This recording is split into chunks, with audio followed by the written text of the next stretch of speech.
Apa itu Bu Aisyah neuron cermin? Ya. Jadi para ilmuwan ingin menguraikan kaitan antara otak dan perilaku fisik, maka mereka mencari sel-sel dalam otak itu, ya.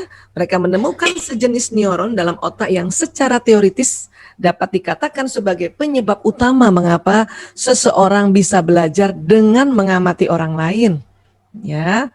Nah, ini yang nanti kita bisa pahami, ya. Nah, kemudian apa lagi? Jadi ini namanya neuron cermin, ya, atau mirror neuron, ya. Jumlahnya berapa Bu Aisyah? Dikatakan jumlahnya ya kurang lebih 30% dari yang 100 miliar tadi. Banyak itu, ya, banyak kan? Nah, kurang lebih di sebelah mana itu neuron cermin Bu Aisyah? Kurang lebih di sini. Jadi kan di otak nih kan tadi terbagi dua ya, otak besar, otak kecil. Nanti otak besar terbagi-bagi. Ya dia sudah terbagi belah kanan, belah kiri, nanti terbagi-bagi. Yang merah ini kita sering sebutnya bagian depan. Atau kalau bahasa Latinnya lobus frontalis. Ya, ini kesepakatan para ahli internasional untuk kita menyebut organ-organ tubuh kita ini pakai bahasa Latin atau bahasa medis supaya lebih universal saja ya. Nah, tapi apapun itu ini Allah mendesain otak kita nih paling depan ini lobus frontalis. Disinilah nanti ada neuron cermin. Dan disinilah nanti setiap kita memberikan ajaran pada diri kita kah, pada anak kita kah, lewat penglihatannya, lewat pendengarannya, atau lewat perasanya dan sebagainya, nanti masuknya tersambungnya di neuron, ya, neuron yang ada di lobus frontalis, baik yang neuron yang cermin maupun neuron yang bukan cermin. Kalau neuron cermin itu ya namanya juga bercermin kan, dia melihat orang tuanya, ya melihat gelagat ibunya, perangai bapaknya, ya perangai bapak ibu guru, itu masuk di situ. Sadar atau tidak sadar, atau biasanya disebut bekerja secara bawah sadar. Ya. Kemudian dari otak ke badan ini ada sistem saraf. Ini berulang kali saya kasih tahu kayak gini. Kenapa? Karena ini di tubuh kita, ya. Dan ini nggak berubah-berubah ini. Paling kalau ada yang berubah itu ya sarafnya kejepit kah, atau sarafnya ya dia mencong sedikit gitu ya. Tapi inilah tubuh kita dan kita harus kenali cara kerja tubuh kita. Ya, jadi dari otak ini akan keluar sistem saraf ke batang otak dulu, ke tulang belakang, nanti tulang belakang ke seluruh tubuh, bahkan ke wajah, ke leher, ke seluruh tubuh sampai ujung-ujung jari, kaki, jari, tangan. Ya. Dan sistem saraf ini kerjanya kayak kabel listrik. Dia jalan listrik di sini dan membawa pesan apa yang ditangkap oleh indera-indera untuk direkam di otak. Dan juga nanti yang sudah ada di otak juga nanti akan pesan itu jalan lewat sistem saraf ini untuk membentuk sebuah perilaku. Ya. Nah, jadi kalau gitu Bu Aisyah, ya, apa yang anak-anak pelajari ini sangat bermanfaat nggak? Oh iya.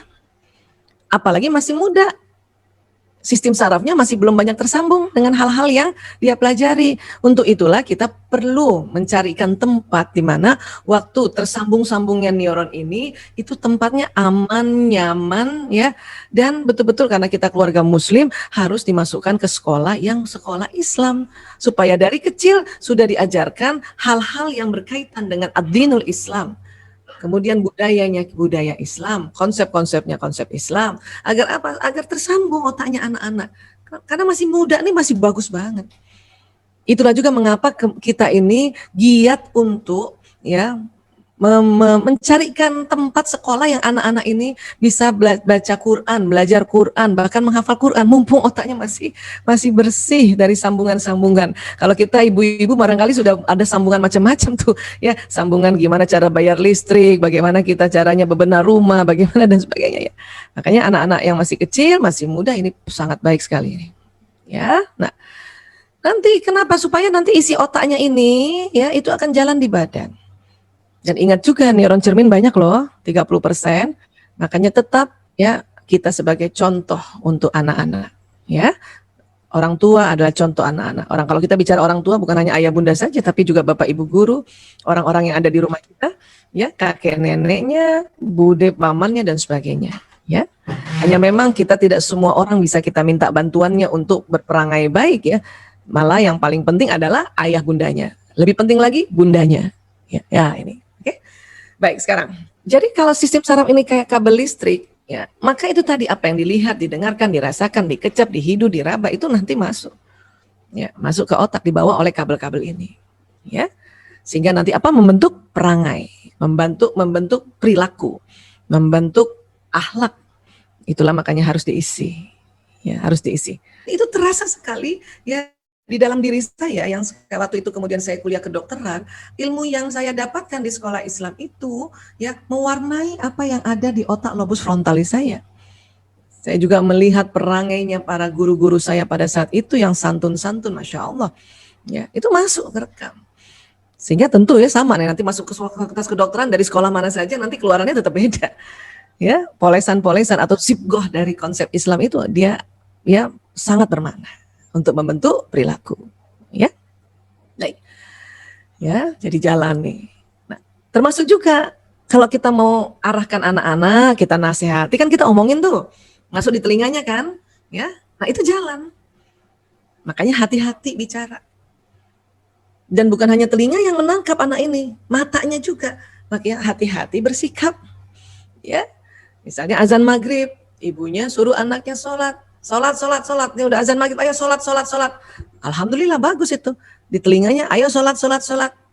Tapi pada saat itu mata anak melihat ibunya masih pegang gadget. Nggak beranjak sedikit pun dari kursinya, walaupun ibunya bilang, ayo sholat.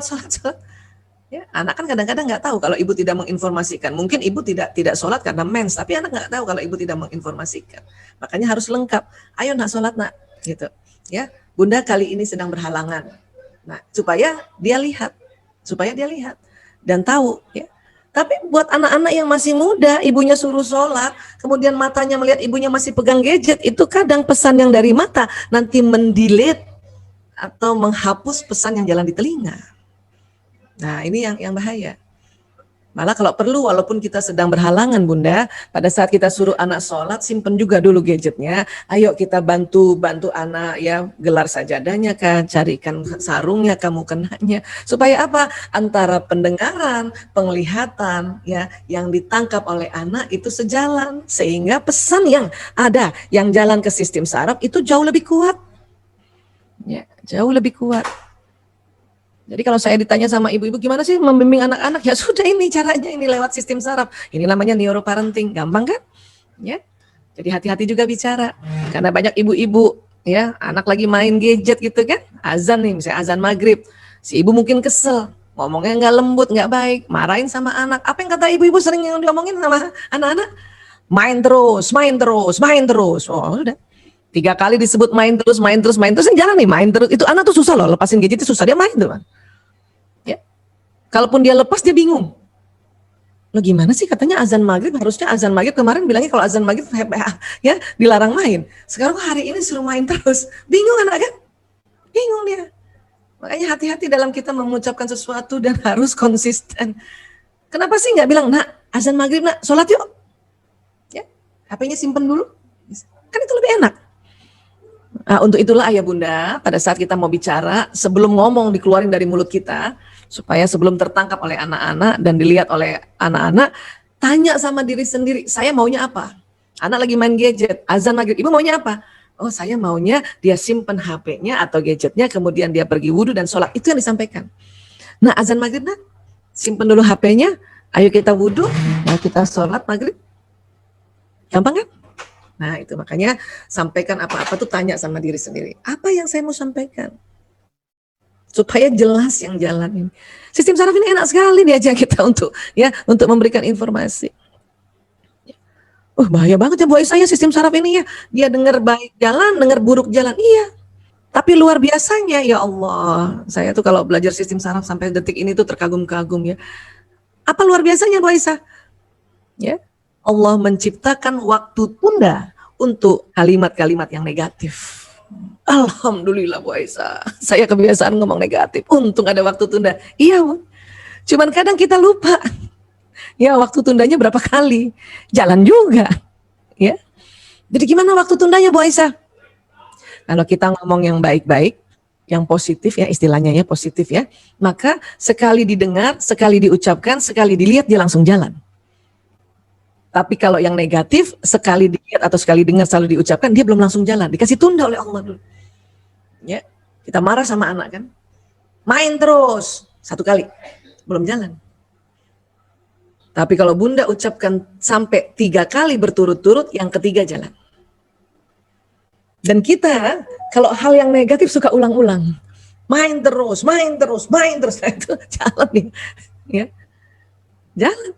Kok bisa Bang Iza? Karena sistem saraf ini tahu sesuatu yang positif itu frekuensinya antara 200 Hz ke atas. Baik lewat mata ditangkap, baik lewat telinga, baik lewat ucapan, bahkan penghidupan. Sesuatu yang wangi langsung jalan, wangi benar nih. Ya, gitu. Tapi kalau yang negatif, karena semua negatif itu di bawah 200 Hz, itu belum jalan satu kali. Tapi kalau diulang 3 kali, yang ketiga jalan. Maka nanti dia terekam di otak, dan nanti akan terjadi sebuah perilaku. Ini simpelnya kayak gini. Ya. Kenapa sih kalau dikasih waktu tunda? Ya itu bersyukur kita. Karena Allah tahu kita kadang-kadang hilaf. Apalagi ibu-ibu yang lagi panik. Sedang mens pula. Cakep itu. Ya, kita disuruh ya introspeksi diri. Misalnya terbiasa tuh marah-marah, main terus. Astagfirullahaladzim. Kita istighfar tadi, astagfirullahaladzim. Maka istighfar itu mendelete tadi kalimat yang sebelum sempat jalan juga, ditahan itu untuk nggak jalan. Ya, baru kita azan ayo simpan dulu gitu. Itu memang latihan, itu harus latihan. Ya, makanya sesuatu itu harus diulang-ulang menjadi sebuah kebiasaan. Inilah peradaban. Ya. Nah, sekarang kan banyak kayak gini nih. Sejak bayi neuron cermin sudah aktif bercermin pada contoh di depannya. Bahkan jangan salahkan kalau anak-anak sekarang ya, apa-apa main gadget tuh Ibu Aisyah. Apa-apa pakai digital. Ya gimana? Orang lihat kanan kirinya pakai digital. Bahkan pada saat janin masih dalam rahim ibunya juga pegang gadget kan? Karena eranya memang eranya. Bayi lahir keluar juga dokternya atau bidannya juga pakai gadget, bahkan direkam itu kan gadget semua.